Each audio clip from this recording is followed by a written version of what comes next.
This week on the I Love Funny Women podcast. Maybe the extraterrestrials are really dope, like Buddhist-esque, equal-loving beings that are going to show up and be like, you know what, humans? Y'all suck, but let's just start with giving you a hug. Can we please just all bust a little the fuck out from time to time in song? Yes!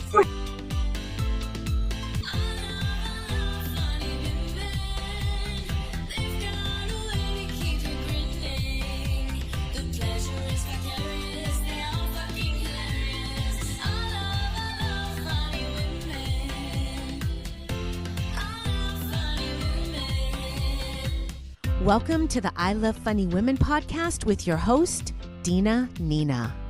Welcome to another episode of the I Love Funny Women podcast. I'm Dina Nina Martinez. And I'm Lalita Dee. And it's July. It's July.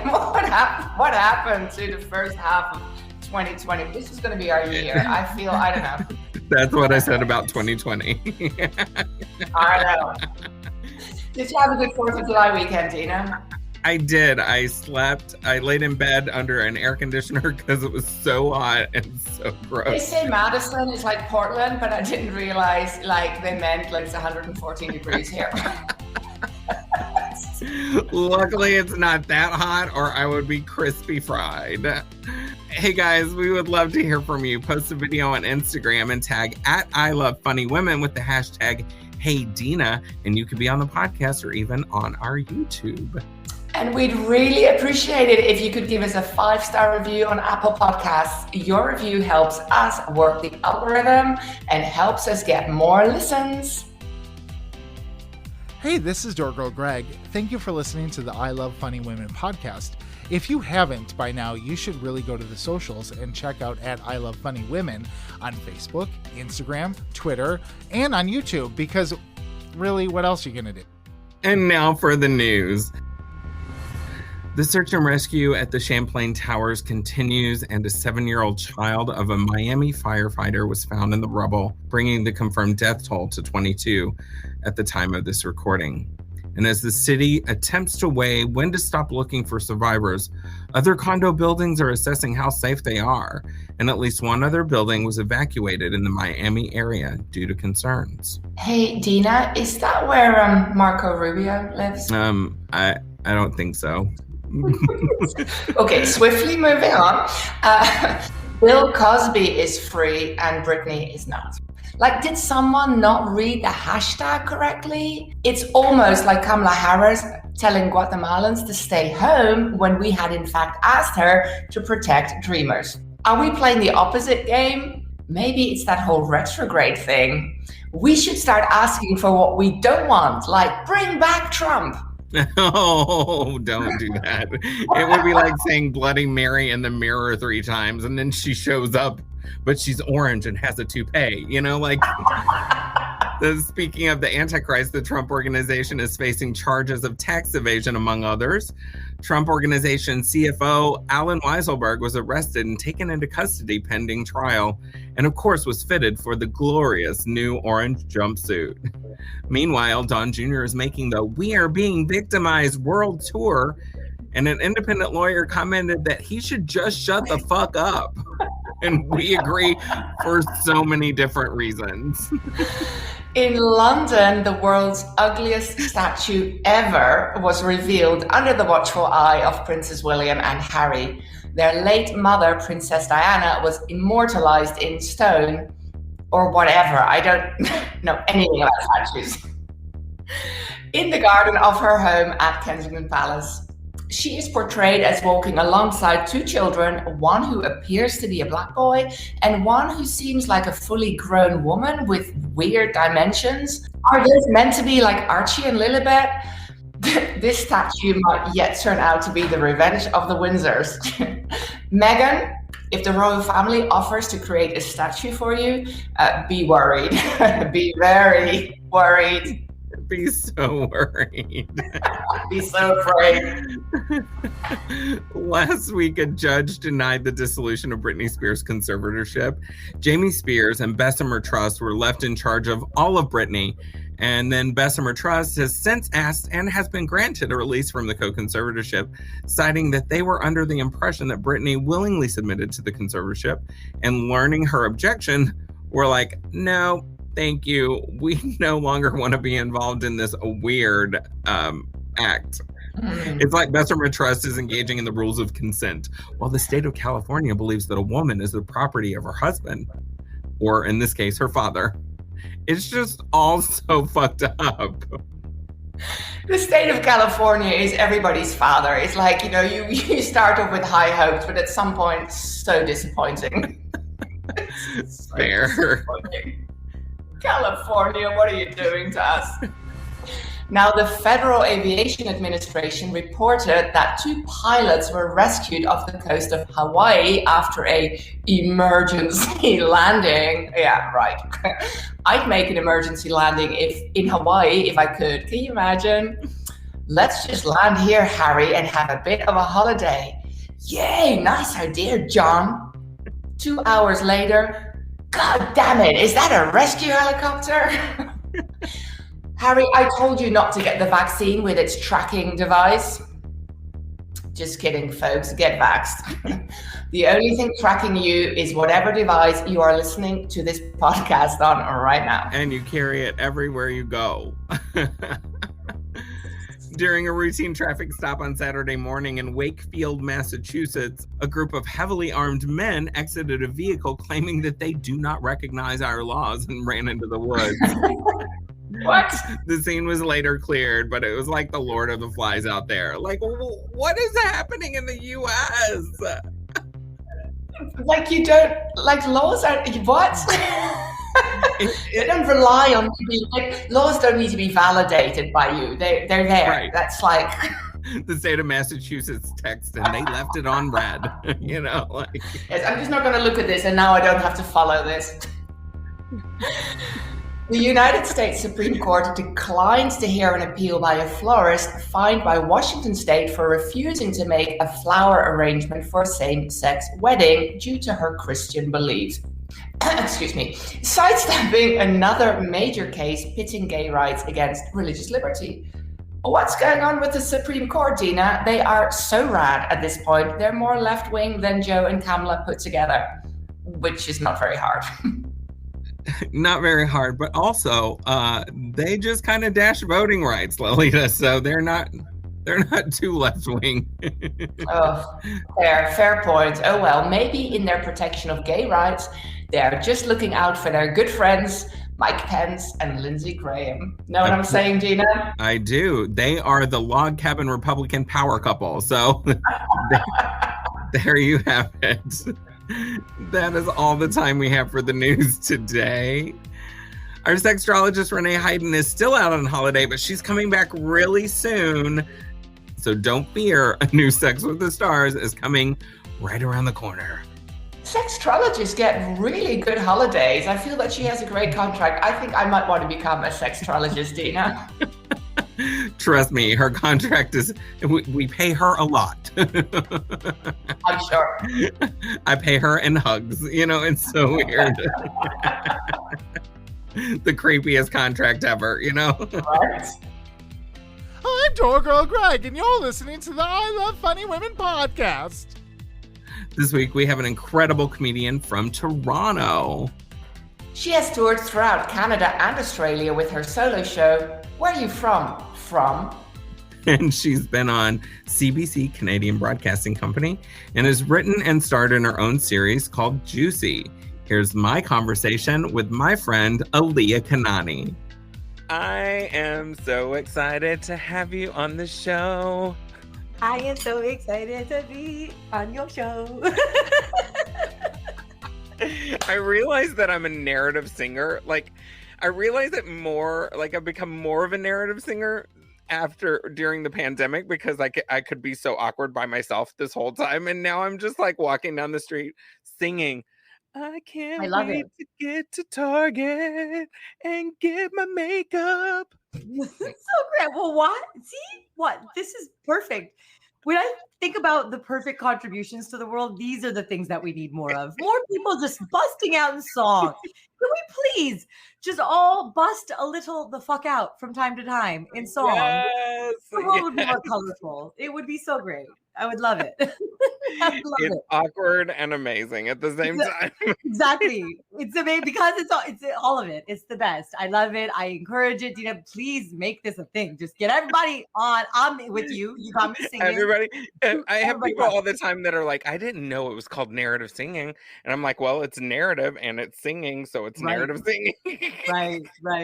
I'm sorry. I just call that busted out, okay? Sorry. I'm sorry. Get the terms right. Musical busting busting. out, Okay. narrative. Narratively busting out. That's which is a whole lot different than busting out, you know? All right. That kind of busting, girl. I don't have enough busting to bust like that. You know what I mean? Listeners. Hey, listeners. No, not enough bust here. We're talking about boobs, everyone. Yeah, we're So, talking about Aliya Kanani, I fucking love you so much. I love you, Dina. And everybody's always like, all the time that you talk on every episode of the podcast, you're like, I love you so much.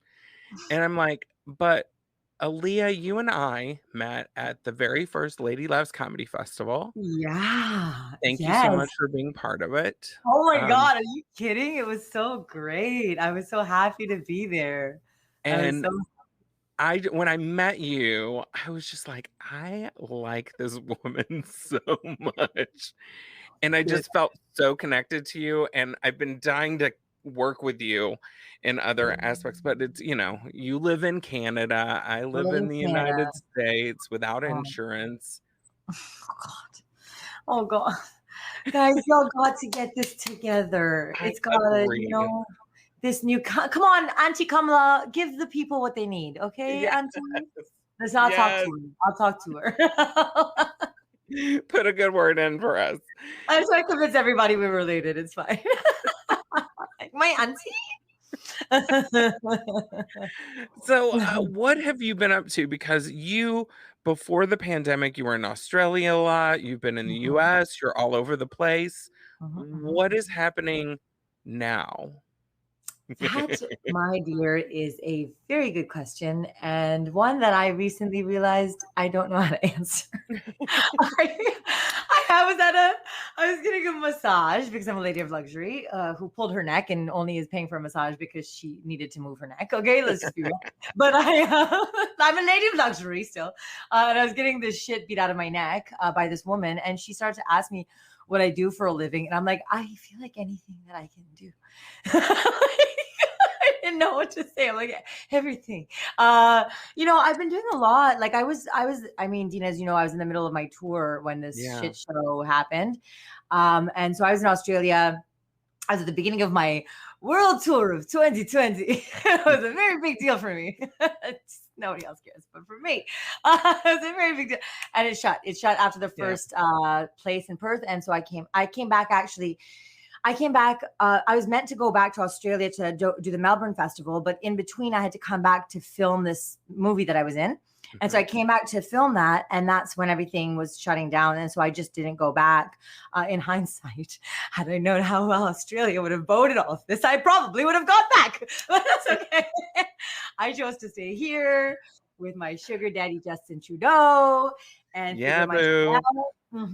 so I came back here, and I've just been doing all kinds of stuff, still creating, and I feel very blessed, because I've had the opportunity to do that, and I've been doing everything from like virtual online gigs. The corporate gigs pay pretty good, so that's kind of nice. I mean, paying her rent still somehow, and then I have been doing, I did a commercial recently. I'm filming again. I got another role in this movie just recently, which I'm very excited about. It's a very cool film. But then I'm also writing. I was in a writer's room for a little bit, which was my first time in a writer's room for a sketch comedy show. And I was like, what? I'm a writer now. But I guess, when you think about stand-up comedy, like I'm acting, I'm writing, I'm directing, I'm doing all those things, right? Like when we do stand-up, we do all those things. So those skills were there. And so I feel like I put all those skills to use, but with different job titles. Yeah. Totally. 100%. Yeah. So was it Jan Arden's show?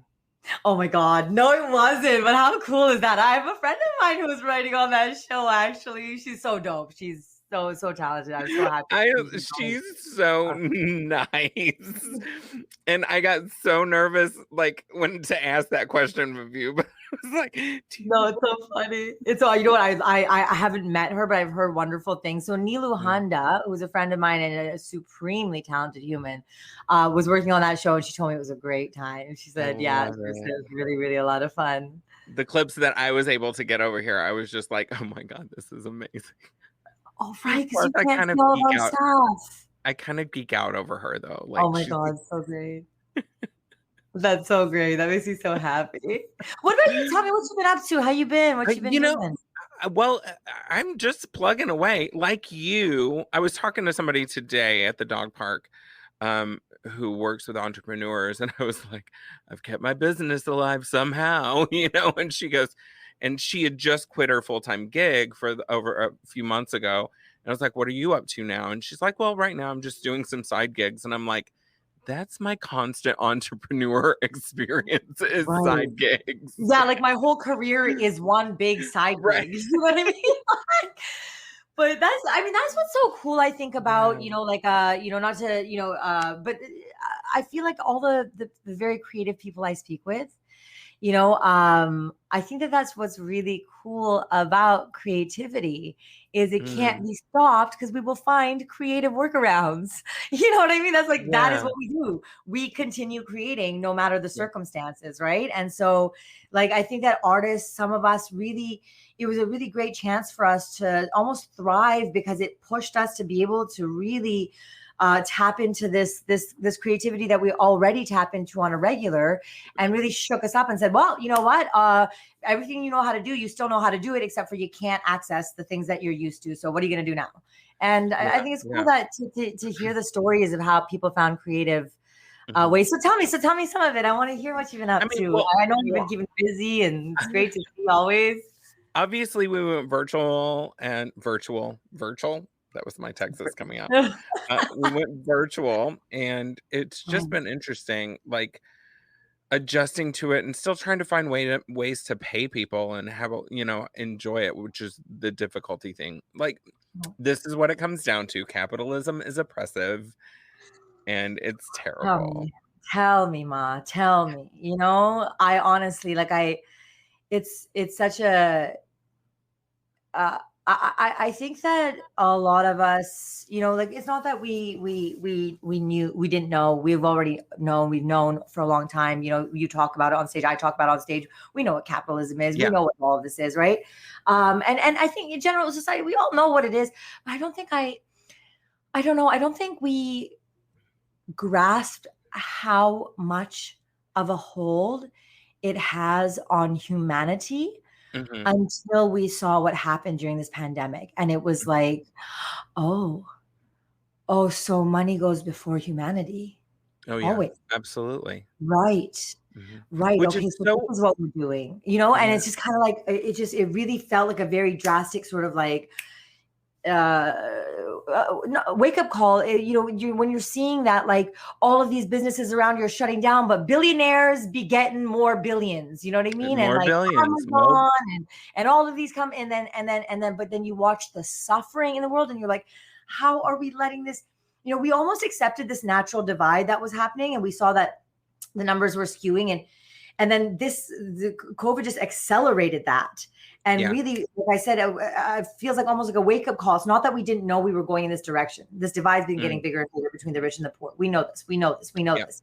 But to watch how it plunged in that direction as soon as this stuff happened, and this is the kind of stuff that you would think would bring human beings more together and want to support each other. And then we saw that was not the case. And it was like, this is a disease. This is the disease. Yeah. Right?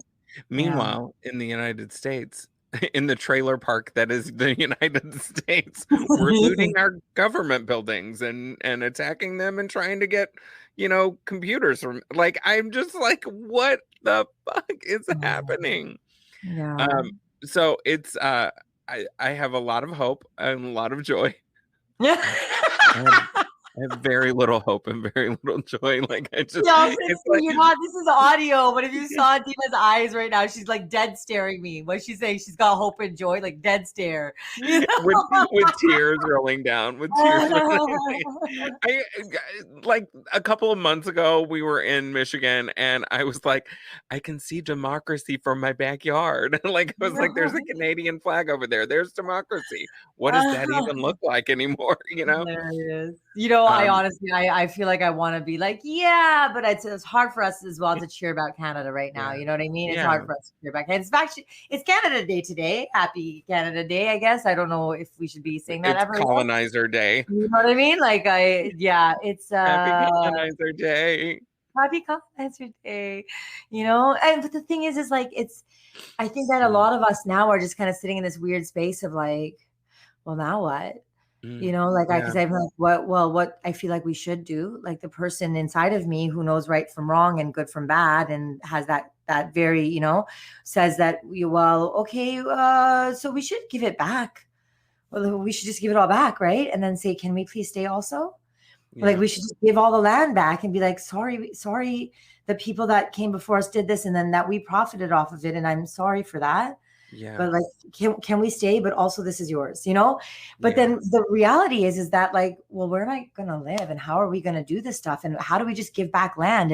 And who's going to govern it? And how does this stuff work? And it's just like, I have no idea. And so it kind of feels like this like very weird place that we're all in society now where we're like, okay, so we're awake. Now what? I don't want to look at it. It's so gross. Yeah. You know, but I need to also eat and live. Yeah, and it is so gross. Like, and who is trustworthy enough to lead a people? I don't think there is anyone. Like, you know, I would like to think that I would be trustworthy enough to lead a people, but I know I'm not. You know, and it's not because I don't want to be. It's just because the human nature is that I want to protect what's mine, and. It's so tough. So this is a very joyful light podcast today. I love how like riffing about how society is plummeting to the most like darkest, deepest monsters of okay. I don't know. But you know, I'm like, I just want the aliens to come and say, "Hey, bitches, y'all did this wrong." You know, like yeah. You know, I was having a really interesting conversation with a friend of mine recently about aliens. And she said something that I really they prefer extraterrestrial. Sorry, right, the extras. I was talking about the extras, and that works perfectly. I'm always like, I'm so extra. This is okay. So the extras. I was talking about the extras, and you know, one thing that like really, we always, whenever we see aliens depicted in anything, they're always coming to invade. And I'm like, why do we assume that all other life is as greedy as us? You know, maybe extraterrestrials are really dope, like Buddhist-esque, but a better version even of like equal loving beings that are going to show up and be like, you know what, humans, y'all suck, but let's just start with giving you a hug. You know, that's just so nice. Like, I just want to be hugged by an extra. Right? That's so real. Right? I also, like, because I'm a nerd and I totally geeked out on it. Like, I live with QAnoners, but I believe in aliens. So, like, who's crazy? Like, really, when it comes down to it. But like, I heard somebody talking and they're like, they're just like people. Some are great and trustworthy, some are not. Some want to pillage your village, you know, like, and so I'm like, I mean, that makes sense, right? But can we get somebody who is going to come here and just be like, let's heal? Like, I want a new age alien to come down and be like, we are all love and light. Let's fix this. Let's heal your inner wounding. Right. Right. Let's cradle the child in you. You know what I mean? Yes. You were just made to feel not okay by the world. You're okay. Wouldn't that be nice? It would be amazing. Oh my God, Dina. Wow. Just talking about it, I'm just like, oh my God. Hello. Come to me. Wow.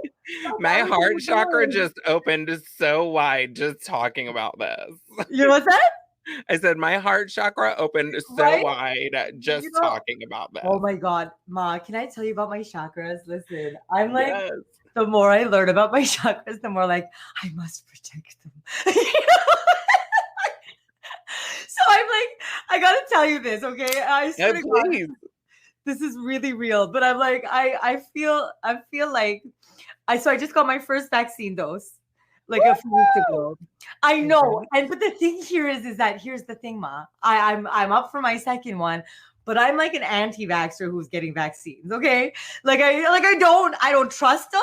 I don't believe them. I think that this government, I think that the pharmaceutical companies, I think all these, they have never ever been looking out for me. It's not like that, okay?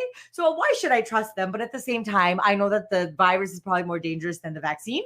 And I realize that I want to be able to live in this society, and that also that there's a chance that if I don't get it, that I'll be like harming other people. So like the overall answer for me is yes. And I'm getting the vaccine, but I don't want it. And ever since I got the first vaccine, I've been so suspicious of everything. And the other day I was like, my instincts are usually better than this. It's the vaccine. They closed my third eye. I knew it. Freaking out over my chakras. I'm like, they're after my chakras. I knew it.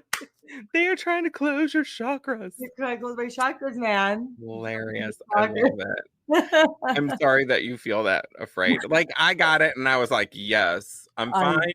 I got it. I got sick. And then I was like, okay, cool. I'm good. I'm just a naturally paranoid person. So like, if you start shouting a bunch of conspiracy theories at me, I'm not going to go down the rabbit hole of like believing any of them, because like, I'm also very mathematical in my decisions, but I have to consider them. And for me, like, you don't know what you don't know. You know what I mean? I had a horrible joke that I tried to make work that never worked. And I will one day make it work when I come back to it and I have the patience to try like round 7. Do you know what I mean? But it was about how you don't know what you don't know. And I used to like go to a man in the audience and I'd be like, sir, do you like to have your ass tickled by a feather? And he'd be like, what? I'd be like, yes or no? And they'd be like, no. I'm like, have you ever tried? He's like, yes. I'm like, so you don't know. You don't know. You can't answer the question, yes or no, because you don't know. You've not had your ass tickled by a feather and you don't know what you don't know is what I'm saying. And so like, shouting all these conspiracy theories, and I'm like, okay, like I know it's probably not that they invented this virus to then invent a cure so that they could make money, but also they've done shit like this before, so it could be possible. And I just like, I don't know, but also that's crazy and it doesn't make any sense. And I'm gonna get the fucking thing. Totally. So just constantly just like, nothing is real, but yes, let's just do it. And then I mean, I just figure all the shit I put up my nose like over my lifetime, and all the shit that I drank. 20 years of smoking cigarettes, which we know has no benefits. So like really, I'm not allowed to be like, oh, but this vaccine. But at the same time, I'm telling you, my third eye has not felt the same.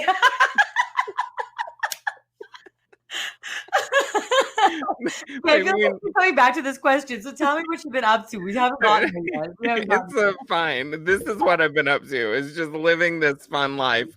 I am so grateful to see you, and I think one of the things that most of us have experienced, like we talk about, like art, and a lot of artists, like Picasso, had a blue period, right? Like. And I feel like a lot of us as comics have had a blue period this last year. Like sometimes I go on camera and I'm like, who hasn't thought about committing suicide this week? No, I don't believe you. You know, like it got really dark. How has your comedy depicted that darkness that you've I'm assuming that you probably went through at some point throughout this. Yeah. I mean, certainly, I'll tell you a fun one, which I have not talked about, but I did a submission for the Winnipeg Comedy Festival, which I did not get into. And they do gala themed submissions. And your face is so great. It's okay. I'm fine with it. It was many times ago. But I did a submission, and because it's gala themes, they give you a subject. And that one, oof. I think about the submission. I should probably go back and look at it, but some of the jokes were like, and it wasn't even about the world. It was about me and stuff that I haven't dealt with from my past that I think I was just needing to talk about. And the only way that I knew how to talk about it was through trying to make a joke about it, because it was so hard for me to get out that you know how we do, right? Like it's sometimes those things are the ones that we're like, oh, I can make this into a joke because we just so desperately need to talk about it, but we don't know how to. And so I had that, but otherwise for the most part, you know, the stuff that I've been doing, that I've been performing, you know, for me, my comedy's always been about like talking about things that we don't, you know, see represented, you know, in conversations coming from people like folks like you and I, like, you know, talking about, for example, my race, right? But talk about my race, not from how they see me, but from how I see them seeing me, right?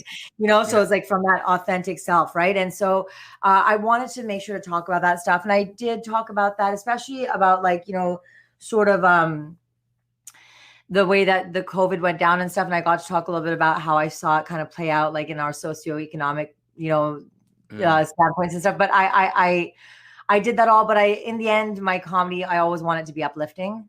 I always want, like, my primary goal is like to bring people together and to have a good time. So I feel like that filters out some of those darker thoughts that came through for me. But certainly, like I did, you know, have moments, you know, and continue to have moments. I think we said this off the go, right? When he said, "How are you?" I said, "Anybody who responds good, don't trust him." You know what I mean? Because Totally. you're paying attention, right? Like it's just, you know, everybody's had their ups and downs through this whole thing for sure. I think that for me, rather than the comedy being my outlet for the dark times, though, the comedy, like in terms of like talking about that stuff, I think more so it's been my relief from that. Do you know what I mean? And sort of, yeah, like even, you know, joking about sort of like the state of, you know, things during COVID, I think was a very important thing for me to do, because as soon as I started writing a little bit of material about COVID, I saw how cathartic it was for people. People were so like just needing to laugh over the shit that we're like having to go through, that that's really where my focus went, was to like just try and find relief and release in like so much of the pressure, right? Of what we've been because I find like that's kind of what comedy is in a lot of ways, right? Comedy for me in a lot of ways is like pressure builds, and then the release is where you get the laughter. And so even in some of the jokes that I write, like, you know, you can even feel, like, you've heard my "where you from" joke, right? Yes. And like even in that moment, like you can feel the audience like, oh, where's she going with this? Oh, where's she going with this? Oh no, is she gonna? And then the relief is that like it's ironic because the joke makes people so tense about talking about race that the laugh they get is in reference to a joke about, you know, the whispering the word children. And it's like, but that relief from the pressure of discomfort that they're in. And so I feel like with COVID, we're all sitting in this pressure and discomfort of COVID, and constantly like watching the news, watching the updates, watching all this stuff happen, and watching everybody's lives fall apart, our own and everybody else's, you know, and so all that pressure, we definitely needed that release. And like, what better than to talk about the pressure itself, right? So, yeah. Have you been on stage in person? I just did my first outdoor show. It was not a stage. It was a street Kona. Okay. Yes. Literally standing on a street corner with a mic. This wonderful woman, Roma, organized a Pride celebration. And it was beautiful. It was amazing. It was so cool. There were people dancing, and it wasn't a massive gathering. You know, we're still very much restricted here, but there was like a nice amount of people. And so we stood outside on the streets, and she had mics set up, and we did comedy on the streets, and people were on the other side of the sidewalks and sitting on the grass, sitting and just watching us, you know, and it was very, very fun. It was very fun. And that was my first live one in months and months. That's amazing. We just did our first show back, and it was inside. There were 90 people. Luckily, we are so fortunate to have had like the massive vaccination campaign that we had. Right. And in Madison, we're mostly pretty liberal, so everybody's like, shoot me up. And so like, man, I was like, holy shit, this is amazing.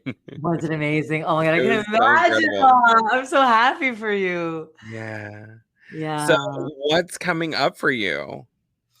So now I've got a few things that I'm working on that I'm not in the like I can't get into too much detail about stuff, but I'm working on some stuff like some You cool know, it's things. good when people say they can't tell you too much.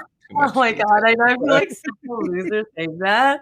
I feel like such a loser, especially because there's gonna be an announcement in a couple of days. But I'm excited about a little bit of development, just so you know, because as I said, I've been sort of pivoting towards TV stuff, which was kind of always like something that I've thought I'd eventually get to. But my plan was always like, for me, there was a lot of independence in just doing stand up because I could just do it and go and tour and create. And so that was my plan, was to grow as a stand-up comedian and then go into that world when I had a bit of a name for myself, that I would be able to then say, like, I want to make this. How do we make it happen? Rather than knocking on doors where nobody knows me and be like, hi, I'm funny, I promise, I swear, you know?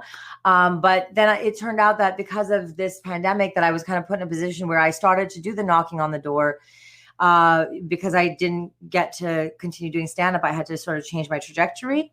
But I've been fortunate that when I'm knocking, people are kind of paying attention a little bit. And I don't know why I'm getting so lucky, but I knock on wood every day and I, you know, just keep working and we'll see, you know, where things go. You know, this industry is like, right? There's a lot of yes. So much time, right? So like, I don't know where it's going, but so far people seem interested in some of the stuff that I'm working on in terms of like ideas for some TV stuff. And as I said, I'm filming a really cool indie film that's being produced right now from a director who, I mean, his debut film won him a bunch of awards. He was a really talented guy, and the story is a story that I connect and resonate with. So it's kind of cool.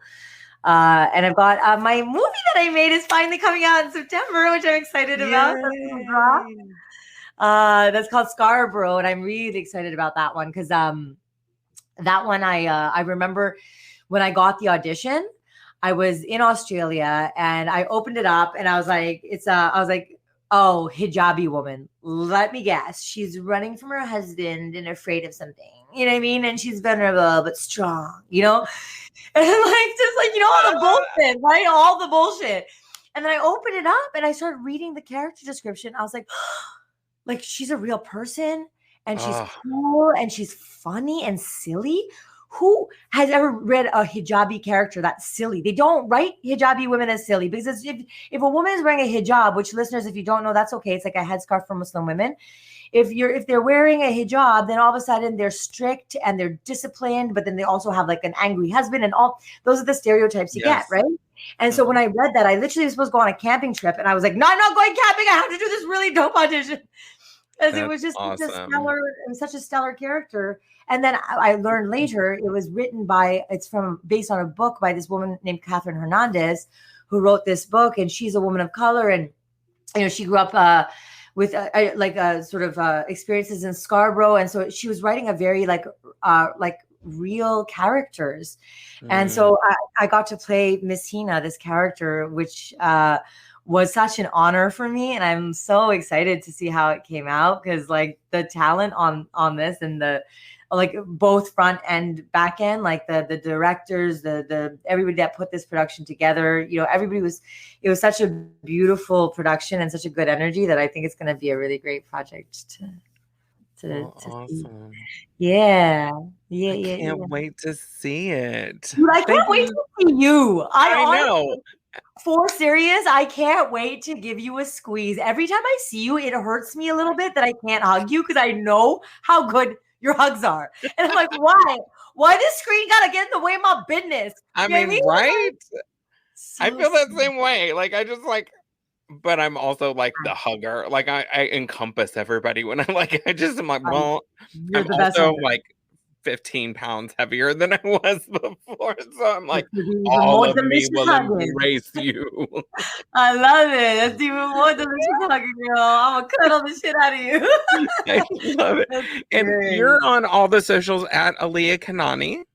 correct? That's Aliya Comedy spelled with a K. Oh. Comedy. At Aliya Comedy. And yeah. aliyacomedy.com is where you can find her. Oh, and aliyakanani.com is my website. Yeah. aliyakanani.com is my Awesome. website. Yeah. Thank you so much. Mom, the time flies so quick. It always does when we're chatting. I'm so happy to see you. Thank you for having me. And that's all we have for you this week. Thanks for listening to the I Love Funny Women podcast. You can find us on all the social media at I Love Funny Women, and we're on YouTube as well. This podcast is written by me. And me. And you can find me on all the socials at Dina Nina Martinez. And I'm at Lalita Dee Comedy. Find our guest Aliya Kanani at Aliya Comedy with a K. Oh, nice touch. Find Door Girl Greg on Instagram at GG Potter. And our announcer is Krista Garner, and she can be found on Instagram at Krista Garner. This is an Artemis Glow studio production. In association with Crossover Media and AMG. Have a great week. Have a great week.